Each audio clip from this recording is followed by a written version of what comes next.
Assalamualaikum. This is introduction and background for our study case. Malaysia Airlines has been through a critical time when one of the flight with IATA airline crew MH17 was shot down by a missile over eastern Ukraine on July 14, 2014. This accident killing all 298 passengers, including 80 children and 15 crew members on board. This accident not only increased tension between Ukraine and Russia, but also adding a burden again to Malaysia government after has been through MH370 accident. So Malaysia has stuck between Ukraine and Russian conflict. So this is a fact and issue relevant to study case. There are many issues that has been arise between Ukraine and Russia before MH17 accident. This conflict is getting worse day by day when both countries keep blame each other to take responsibility in what happened toward both countries. This conflict attract international civil aviation organization to warn government that there was a risk to commercial flight to fly over eastern Ukraine if both countries fail to reach an agreement to relieve the conflict. MH17 has been shot out when fly across conflict zone, and the problem do not end yet when Malaysia government that take responsibility to handle this case faces many barriers from pro-Russian rebels. So the negotiation between Malaysia and involved countries, this is identify key focus. This accident getting more complicated when both countries, Ukraine and Russia, blame each other to take responsibility to this accident. This misunderstanding encourage other countries that involved in this accident, including Malaysia and Netherlands, need to negotiate to bring advantages to all parties involved. Malaysia government faces a problem when pro-Russian separatists have been restricting access for anyone to enter the conflict zone. Finally, Malaysia government need to negotiate with other countries that involved in this accident to bring up these cases to international law court. But now we are going to talk about the negotiation on how Malaysia get the black box. So as we already knew, the MH17 was shot down en route to Kuala Lumpur from Amsterdam, killing all 283 passengers and 15 crew on board. So, Malaysia decide to claim the black box of the MH17 from the eastern Ukraine. Somehow, the mission was not easy. Malaysia need to find a way how to retrieve the black box. As we already knew, Malaysia had lost MH370 only months before. As a matter of that, Najib sent a crew named dozen person to get the black box of the MH17. The mission is not easy because we came to the rebels side because they are very dangerous, but somehow our crew came with empty hands as they believe, and they promised to bring the black box back. Even they need to sacrifice their life. It just was to restore the nation's dignity. As we can see here, the picture above is the whole crew of the dozen persons, and the picture below, the one of the dozen persons exchanged the files of the black box from the Ukrainian government.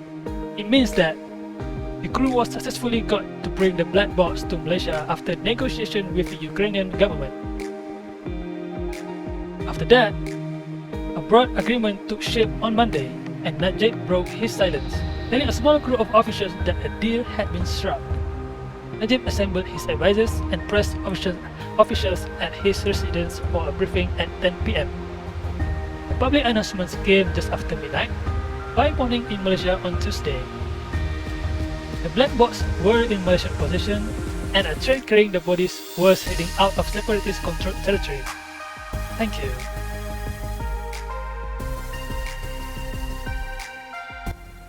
Ukrainian rebels handed over black box to Malaysia. Explanation on why this strategy was chosen to resolve. Malaysia needed 3 things from separatists, which are: number 1 is return the bodies, number 2 hand over the black boxes, and number 3 assure safe access for investigator. Number 1, return the bodies because the poor treatment of the victim remains. Because in the Muslim faith, funerals are supposed to be held within 48 hours of death. Number 2, hand over the black boxes because to restore the nation dignity. And Malaysia had lost MH370 only months ago, and now another flight was shut down. Malaysia would seem weak if we could not retrieve the black box. And finally, number 3, assure safe access for investigator because Malaysia had no firearms to go investigate at the crash site. And the rebels could easily attack Malaysian investigator could be gone in a split second. Overlapping between Ukraine and pro-Russian separatists.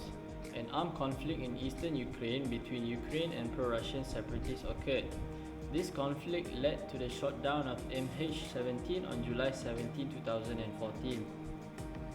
Then, both parties held a meeting and agreed to have a ceasefire to guarantee the safety of international experts on the crash site.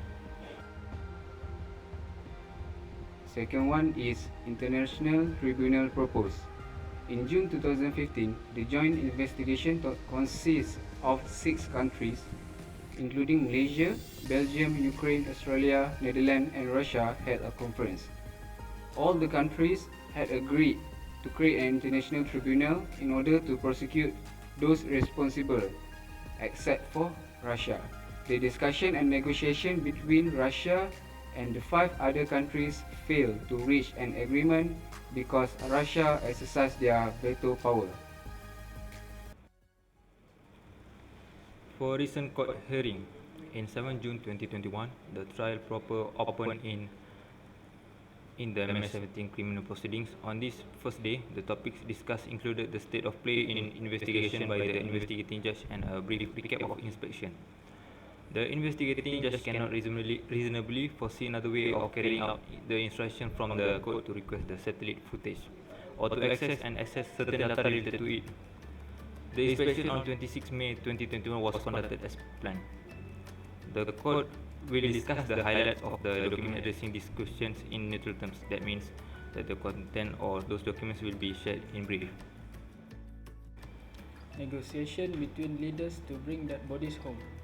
Malaysian Prime Minister at that time, Najib Razak, said in a televised statement that he had negotiation and received assurance from the Prime Minister of the self-styled Donetsk People's Republic, Alexander Borodai, that the remains of the 282 people recovered from the wreckage of the plane would be handed over to a Dutch team. In his statement, Najib Razak, who was actually speaking early on Tuesday local time, also said Borodai had promised that the Boeing 777's 2 black box would be given to a Malaysian team and that international investigator would be guaranteed safe access to begin their work in earnest. It is a must for a country leader to seek justice and stand for his people. Malaysia's Prime Minister at that time, Datuk Seri Muhammad Najib Razak, ordered an operation called Dozen-Person Operation. The main task of the operation, retrieving 2 black box for investigation, retrieving all the dead bodies and getting approval from the rebels to access crash site. As the Prime Minister, Datuk Seri Najib had proven to be a responsible country leader. More strict law enforcement can help to avoid unwanted incidents. Following the MH17 disaster, it clearly shows that there is an authority vacuum to deal with international threat. Rebels can possess technologies such as missiles that pose threat to civilians. Another lack of law enforcement are shown in the safety regulation and risk assessment, such as allowing civilians airplanes to fly on war zone airspace. Point number 3. Building trust is important in negotiation. According to the exit road in 1984, trust is an expression of confidence in another person or group of people that you will not be put at risk, harmed, or injured by their actions. In 2005, Thompson stated there are 3 types of trust, which are deterrence-based trust, knowledge-based trust, and identification-based trust. So, type of trust that can be related in this MH17 conflict, which is identification-based trust. This trust is based on a complete empathy with another person's desires. Trust exists because each person understands you. In this conflict, we can see the mission done by a small group called the Dozen-Person that represented by 12 people which successfully negotiating with Donetsk separatist group, the SG leader.